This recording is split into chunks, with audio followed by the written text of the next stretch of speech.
जय संविधान जय भारत. मी संजय कांबळे, बहुजन प्रवाह चॅनल संपादक सर्वांचे स्वागत करतो. पुणे दिनांक 23/3/2026 भारत मुक्ती मोर्चाच्या वतीने पुणे जिल्हाधिकारी कार्यालयावर मोर्चा काढण्यात आला. पुणे कॅम्प येथील विश्वरत्न डॉक्टर बाबासाहेब आंबेडकरांच्या पुतळ्यास पुष्पहार अर्पण करून मोर्चाला सुरुवात झाली. संपूर्ण भारतभर राष्ट्रीय अध्यक्ष वामन मेश्राम यांच्या नेतृत्वाखाली मोर्चाचे आयोजन करण्यात आले होते. पुणे येथील मोर्चाचे नेतृत्व सचिन बनसोडे यांनी केले.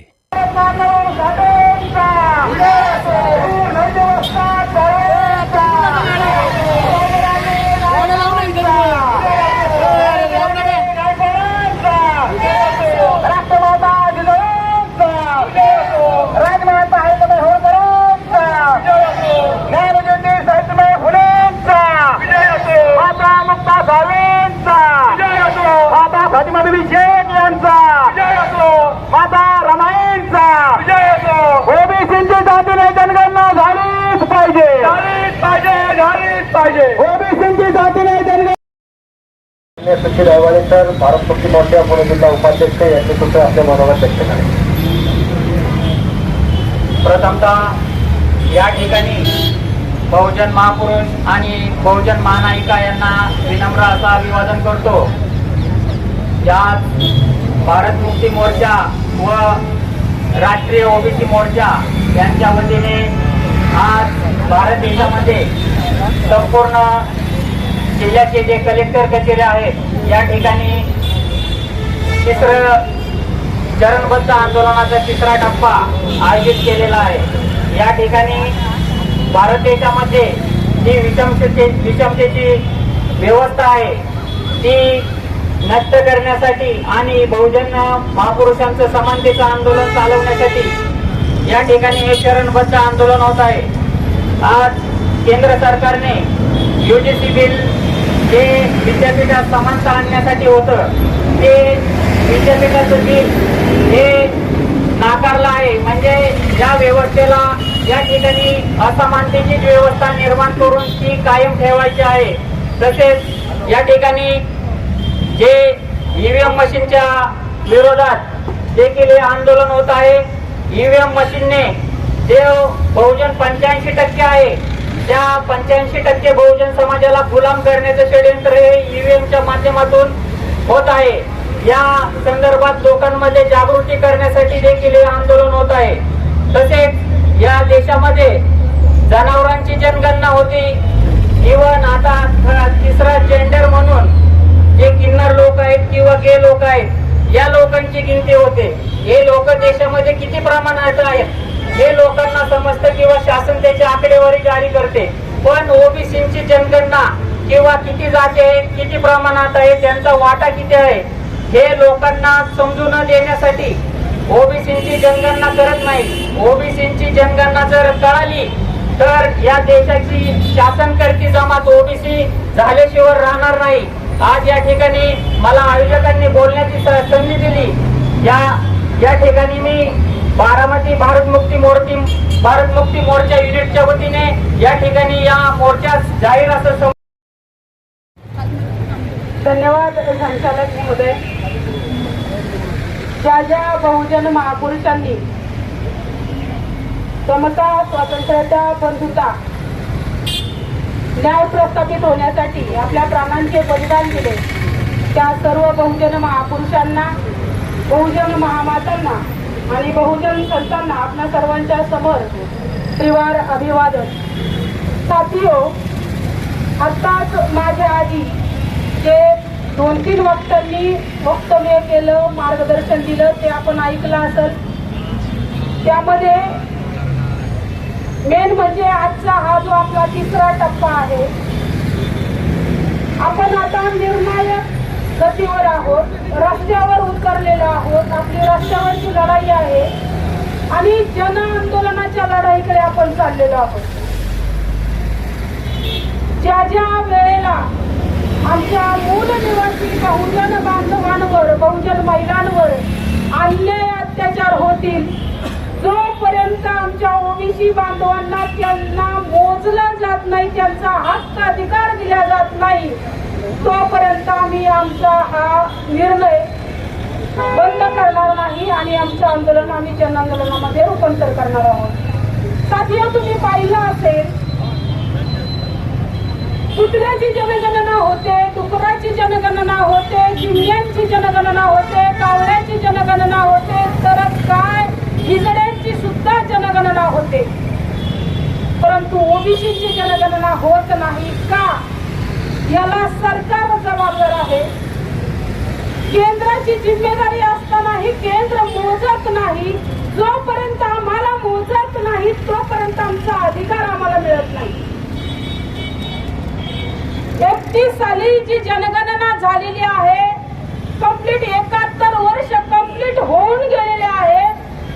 तुम्ही जर 76 वर्ष म्हणताय आम्ही स्वातंत्र्य झालो, कोणत्या गाडवीचं नाव आहे स्वातंत्र्य? मग आहोत काय आपण स्वातंत्र्य? आता आज जर आम्हाला मोजतच नाही तर मग तुम्हाला तुमचा अधिकार आहे का? तुम्हाला तुमचा हक्क मिळतोय का? जोपर्यंत तुम्हाला मोजत नाही, तोपर्यंत तुम्ही गिनतीत येत नाही, तोपर्यंत तुम्हाला तुमचा अधिकार मिळत नाही. त्यामुळे मोजणं खूप महत्वाचं आहे. तुम्हाला एक किस्सा सांगेन मी. गेल्या 2.5-3 महिन्यांपूर्वी मुंबईमधील शिक्षकांना, लक्ष देऊन ऐका, शिक्षकांना 6 महिन्याचे पगार रद्द करून सांगितलं होतं. म्हणजे नोटीस काढलं होतं, जोपर्यंत तुम्ही भटक्या कुत्र्यांची जनगणना करणार नाही तोपर्यंत तुमचे पगार 6 महिने तुम्हाला देता येणार नाही. तसं लिहूनच दिलं होतं त्यांना. रात्री 10:30-11 वाजता सुद्धा शिक्षक लोक रस्त्यावर फिरणाऱ्या मुंबईतल्या कुत्र्यांची जनगणना करत होते. माझे मित्र आहेत मुंबईमध्ये, पत्रकार आहेत ते. त्यांनी विचारलं त्या व्यक्तीला, दादा तुम्ही काय करता एवढ्या रात्री? तर ते म्हटले, सर आम्ही वही पेन हातात घेऊन बिचारा इंपिन केलेली, तिथं कुत्रे दिसून तिथं गाडी थांबवत होता. आम्ही जनगणना म्हणजे ते मोजत होता कुत्र्यांना, ही कुत्री आहे का कुत्रा आहे.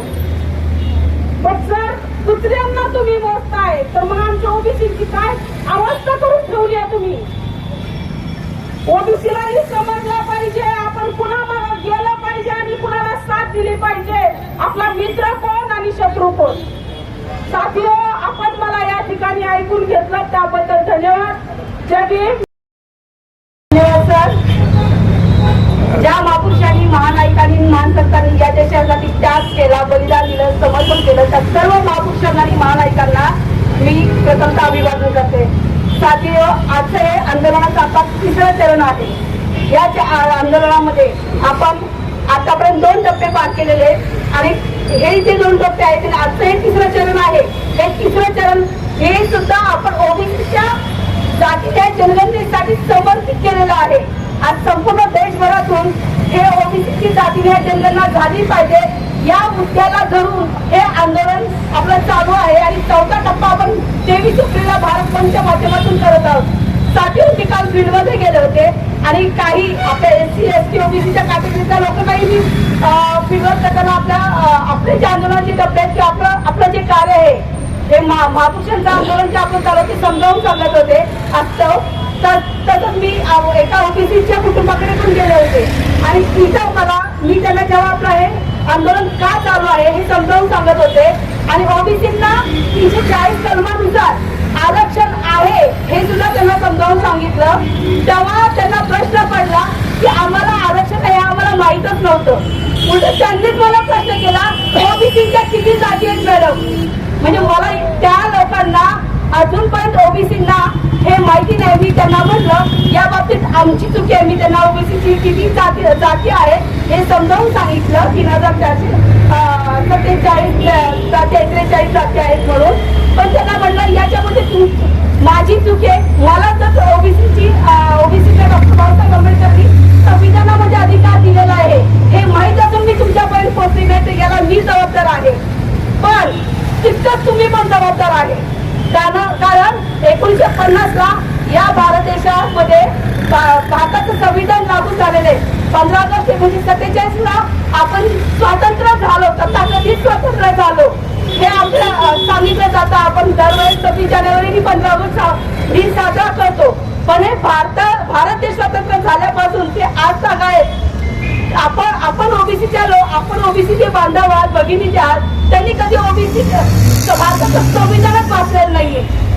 कारण काय, यामागचं कारण काय, 1950 पूर्वी जर आम्ही वाचलं, ऐकलं, बोललं, म्हणजे वाचलं तर आमची जीभ फाटली जात होती, आम्ही जर ऐकलं तर आमच्या कानामध्ये शिसा ओढलं जात होतं, आणि जर आम्ही ते वाचलं तर डोळे काढले जात होते. म्हणजे आम्हाला शिक्षणापासून पूर्ण भारत मुक्ती मोर्चा, बहुजन क्रांती मोर्चा, राष्ट्रीय परिवर्तन मोर्चा आणि राष्ट्रीय पिछड़ा वर्ग मोर्चा या राष्ट्रवादी संघटनेच्या वतीने आज भारतामध्ये राष्ट्रव्यापी जन आंदोलनाच्या अंतर्गत जे आंदोलन घोषित केलं होतं त्याच्या तिसऱ्या टप्प्यामध्ये आपण हा पुणे जिल्ह्याचा मोर्चा या ठिकाणी पार पडत आहे. साथियो, पहिला टप्पा आपण निवेदन दिलं, दुसरा टप्पा आपण या ठिकाणी धरणं आंदोलन केलं, आणि आज तिसऱ्या टप्प्यामध्ये ही रॅली जी आहे ती या ठिकाणी संपन्न होत आहे. ओबीसी जातीय जनगणनेच्या मुद्द्यावरती भारत मुक्ती मोर्चाच्या राष्ट्रीय अध्यक्षांनी 2010 ला भारताच्या राष्ट्रीय अधिवेशनामध्ये जातीय जनगणनेची घोषणा केली, आणि त्याच्या अंतर्गत भारताच्या 32 राज्यामध्ये त्या काळात 550 जिल्ह्यांमध्ये आणि जवळपास भारताच्या 4000 तालुक्यामध्ये हा ओबीसी जातीय जनगणनेच्या माध्यमातून 2011 ला फार मोठ्या प्रमाणात जनजागृती करण्यात आली. तोपर्यंत ओबीसीचा मुद्दा जो जातीय जनगणनेचा होता तो भारताच्या मुख्य प्रवाहामध्ये, आणि आज जो पटलावर आहे तो पटलावर नव्हता. परंतु जसा हा विषय मेश्राम साहेबांनी घेतला, फार मोठ्या प्रमाणात जनजागृती केली, नुसती जनजागृती केली नाही तर त्यासाठी प्रबोधन केलं, त्यासाठी आंदोलन केलं, आणि आज 2026 ला म्हणजे निरंतर 15 वर्ष हा मुद्दा जो आहे हा फार मोठ्या प्रमाणामध्ये चर्चेला या ठिकाणी आलाय. मित्रांनो, सगळ्यांनी आपापल्या परीने ओबीसीच्या मुद्द्यावर आपलं विश्लेषण केलं. मुद्दा आहे जातीनिहाय जनगणना आणि ओबीसीची जातीनिहाय जनगणना. ओबीसीची जातीनिहाय जनगणनेचा मुद्दा नाहीये, जातीनिहाय जनगणना आणि ओबीसीची जातीनिहाय जनगणना. जातीनिहाय जनगणना म्हणजे आमचं काय म्हणणं आहे, या भारतात राहणाऱ्या जेवढे काही सजीव आहेत, ज्यांच्यामध्ये जीव आहे आणि ज्यांना जातीच्या आधारे ओळख आहे, त्यांची जातीनिहाय जनगणना झाली पाहिजे. जातीनिहाय जनगणना होती यापूर्वी 1931 ला शेवटी झाल्यानंतर जे आकडे अवेलेबल आहेत, 52% OBC, 15% schedule caste, 7.5% schedule tribe, हा 1931 चा आकडा. 1947 ला भारताची फाळणी झाली, 20% लोक पाकिस्तानामध्ये गेले. तर 100 मधले 20% लोक पाकिस्तानामध्ये गेले. याचा अर्थ असा, उरलेल्या 80% जर प्रमाण लावलं तर 52% ओबीसी, जर 100% मध्ये 52 होता तर उरलेल्या 80% जर धरले तर आजच्या तारखेला ओबीसीची लोकसंख्या आहे 64%. हे मी कुठल्या आधारावर म्हणू शकतो, कारण ही ओबीसी जातीय जनगणना बिहारच्या इलेक्शनला डोळ्यासमोर ठेवून नितीश कुमार यांनी ती घोषित केली आणि ती बिहारमध्ये लागू झाली. बिहारमधला ओबीसीचा आकडा 64% आहे. म्हणून आम्ही आता म्हणू शकतो की 64% जे आहेत ओबीसी आहेत. आणि जर ओबीसी 64% आहेत तर भारतीय संविधान काय म्हणतं, जिसकी जितनी संख्या भारी उसकी आपण सगळेजण उशिराहून या ठिकाणी उभे आहात. खरं तर मला बोलायचं नव्हतं, परंतु त्या ठिकाणी संयोजकांच्या वतीनं इथे विनंती केलेली आहे. बंधूंनो, आपण दुपारी 3 वाजल्यापासून उन्हामध्ये उभे आहात. आपण सगळे लढवई आहात. मला एक या ठिकाणी बोलायचं आहे. मी फक्त 2 मिनिटं बोलतो. या ठिकाणी प्रत्येक सिंगल कार्यकर्ता हा 1000ला बरोबर आहे. प्रत्येक कार्यकर्ता 1000ला बरोबर आहे.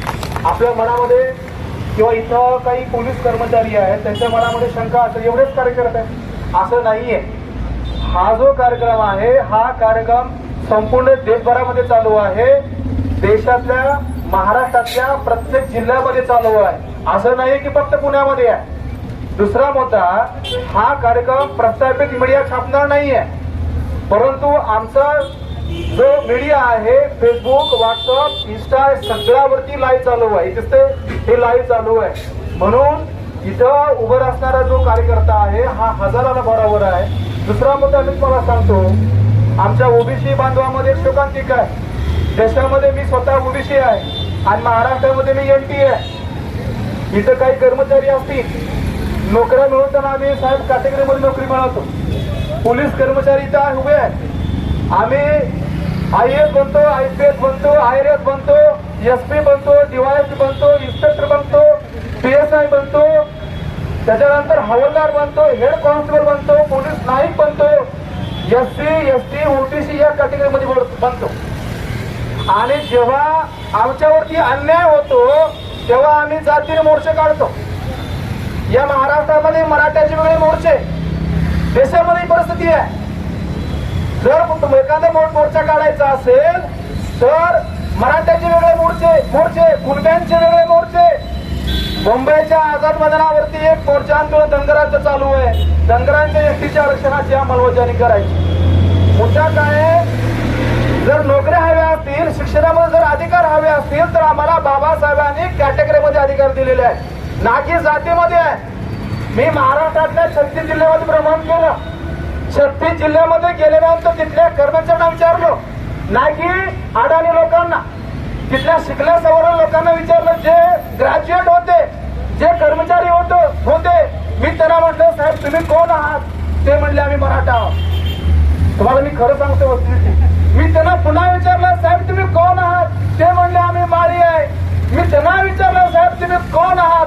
ते म्हणले आम्ही कुणबी आहे, तेली आहे. असं कोणीच म्हणलं नाही की मी कुणबी मी ओबीसी मध्ये येतो. म्हणजे ब्राह्मणाने जे आमच्यावरती अत्याचार केले, जे गुलामी लादली, ते जातीच्या नावावरती लादली.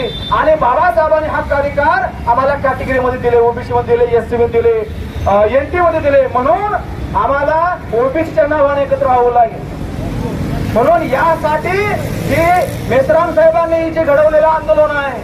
म्हणून हे आंदोलन केवळ हे पुण्यापुरतं नाहीये, हे छोटं मोठं नाहीये. हे देशाला बदलणारं आंदोलन आहे, देशाची सिस्टम बदलणारं आंदोलन आहे.